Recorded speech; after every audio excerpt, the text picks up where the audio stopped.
think being a girl, like especially where I grew up, like you're expected to be like a size 2, and I was never a size 2. I feel like it's very part of like how girls are socialized. I don't think I've ever necessarily had someone actively call me out, but there's been many, many times over my life where it's been like subtle things, subtle little comments where it's like, ooh, that feels not great. There is a reason that we uphold certain characteristics as being more desirable than others. It privileges certain groups of people, and it makes money for some people rather than others. But so much of social discourse makes it about individuals. Some social movements, particularly around women with slogans about loving yourself fully, are very dangerous because they continue to displace responsibility from the systemic pressures that are leading to these concerns. It tells women that it's their fault if they haven't been able to let go of these things, when we know that there continues to be weight bias throughout society and legitimate reasons to experience pressure in all sorts of ways. I grew up a larger kid. I grew up, in the 90s, where that low-fat Weight Watchers, Jenny Craig infomercial circle, like that was the world that I grew up with.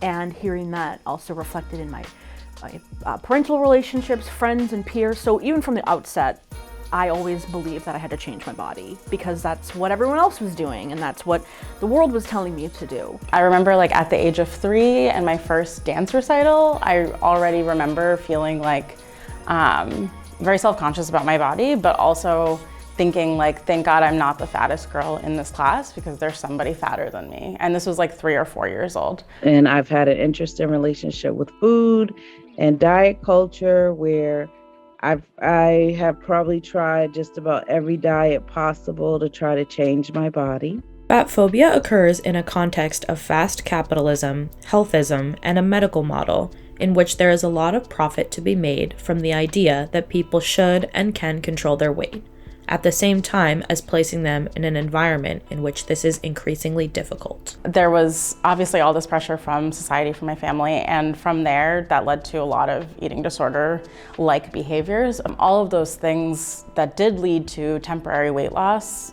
also led to like a lot of compliments from family, from doctors, from everybody around me that just reinforced that behavior. As a larger body, I started to feel really intimidated and scared that how I was showing up into sports. I was really active. I always had this voice in my head that said, yeah, but you're not perfect. You're not how you're supposed to be. You're not the right size.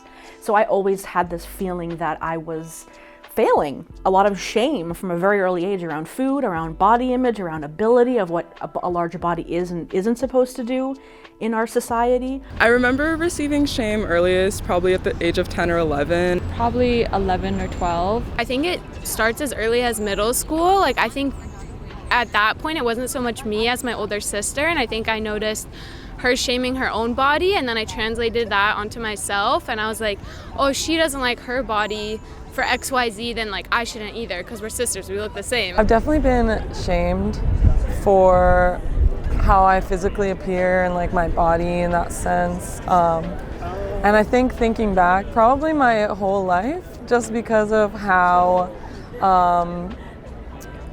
machista, like machoism in Latin American cultures is like embedded in your essence, and like how I was raised was like socialized to be a subservient, docile, submissive woman, and in that needs to fit kind of what the male gaze wants and not what I want. Adolescence and puberty are key risk times for a number of reasons, because these are often times when there is a lot of social pressure around appearance.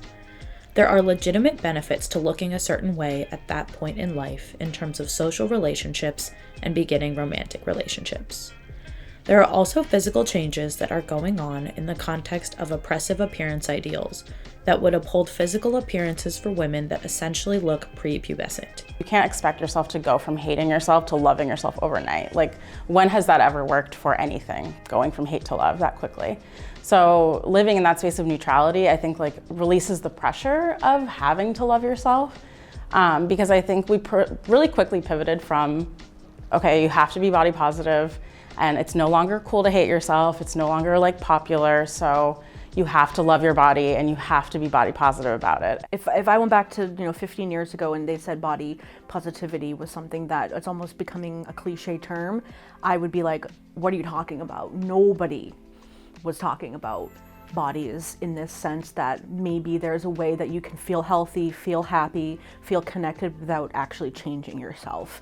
So to me, I'm very much in the body positivity mindset, mainly because of the deficit of how body negativity had been so ripe for me growing up. I have witnessed people go into the intuitive eating, body trust process, and finally attain satisfaction in their body. And it's no longer about what's the number on the scale.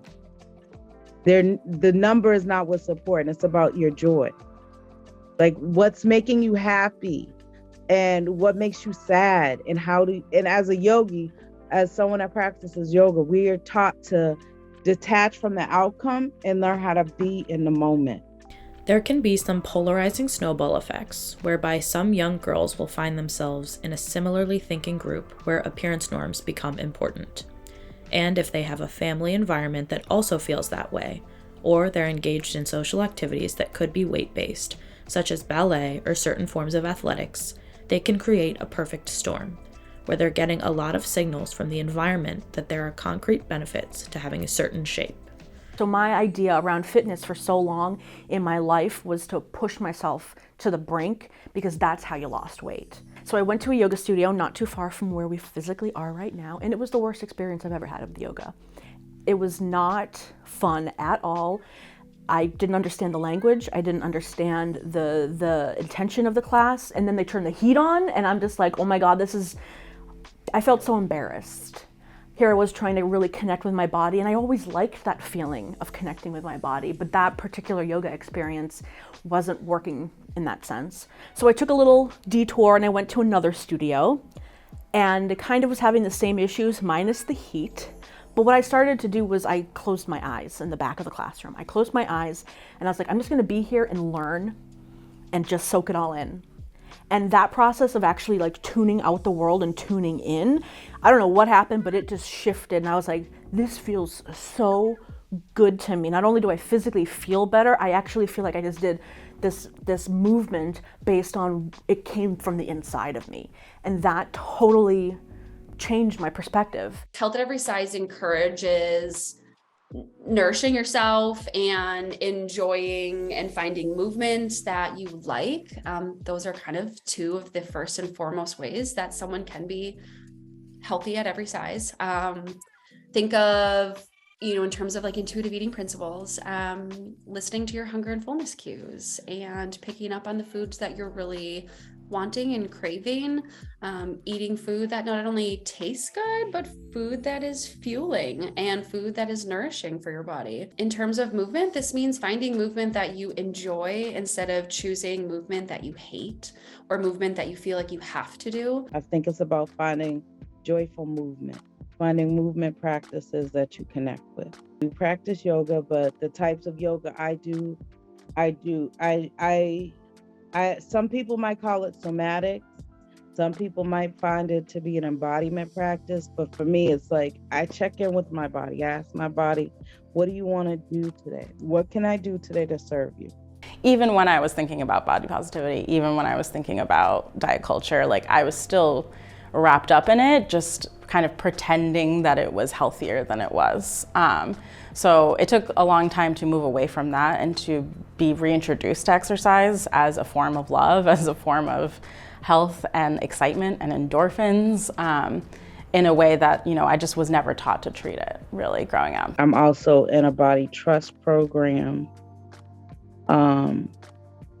So it's teaching me to trust my body and trust the wisdom of my body and trust the wisdom in my coping with living in a hostile environment that is telling us that there's something wrong with us every day, and that the goal is to be healthy, and being healthy is not always realistic, and equating being healthy with being thin. So we need to be in a culture where we need to shift the culture, shift the paradigm, so the focus isn't on thin, because there's no disease that I, as a fat woman, can get that a thin body cannot get. But I don't think when a thin person goes into the doctor, they automatically go to telling them, you need to think about your weight. There's not one single thing that is a sole measurement of health, but rather it's a big collection of things that we do in our daily lives. For example, yes, it's our ability to nourish our bodies and to take care of ourselves in that sense. It's also finding mindful movement that we enjoy. It also takes into consideration our sleep hygiene, our mental health, and taking care of ourselves in that sense, as well as relationships with other individuals in our lives. Health is like being happy, just like doing things that fuel your soul and your spirit and just make you feel good. Kind of how you spend your time, choosing to do things that you love and that make you feel better. Being able to like move my body like in any way that I want to, and like be strong enough to like lift things and like move about my day in like a comfortable way. Being able to be comfortable and confident in your own body. In my doctorate, I am trying to create this course, body image and culture, body image and society, something along those lines, and trying to kind of figure out, if exposure to media and the way that we are taught to think about our bodies, does that change the way that you personally feel about your body? We have to give people in society a little bit of compassion that changing things quickly is not an easy thing to do. And I don't know if that's come with time as I've gotten older, like we all want the world to change and we want it to change tomorrow, while at the same time I'm still like working on stuff from years. Like there's this level of, we're humans. Change in any level is really, really, really hard. I think there needs to be more body acceptance. So it's about acceptance, not about being positive, but accepting you have a body. And we all have to eat food to survive. Like, if you're sitting here moralizing food, you're really, you're missing out on a whole lot of pleasure. Something that I wish that all practitioners knew when working and treating patients is just that when providers make health all about weight, people are led to believe that these diagnoses are all their fault, or something that they caused, which can create a lot of guilt. Health at every size has actually been proven to improve health and health outcomes. It's been proven to improve self-esteem and body image, and it really helps teach clients about intuitive eating and about their relationship with food in their bodies. So I think that exposure to those things is the first step, really, in dismantling fat phobia and treating yourself better as well, and then educating others around you. So that's kind of the hope there, is that understanding these concepts as not just like, hey, I'm upset that I'm not treated that well, or boys don't like me. It's like, not from that perspective, but from like societally, like this is what's happening. Like this is what desirability means. This is what you've kind of been trained to think. And you might start seeing it in yourself, the way that you perceive other bodies and other people. And I think that will only help you, stop seeing other people that way, and then see yourself that way too. Learning to have fun, to be mindful of the colors around me, learning to listen to my body and the way she works. I'm learning to lie down, to get some rest and not feel guilty about it. Actually tap in.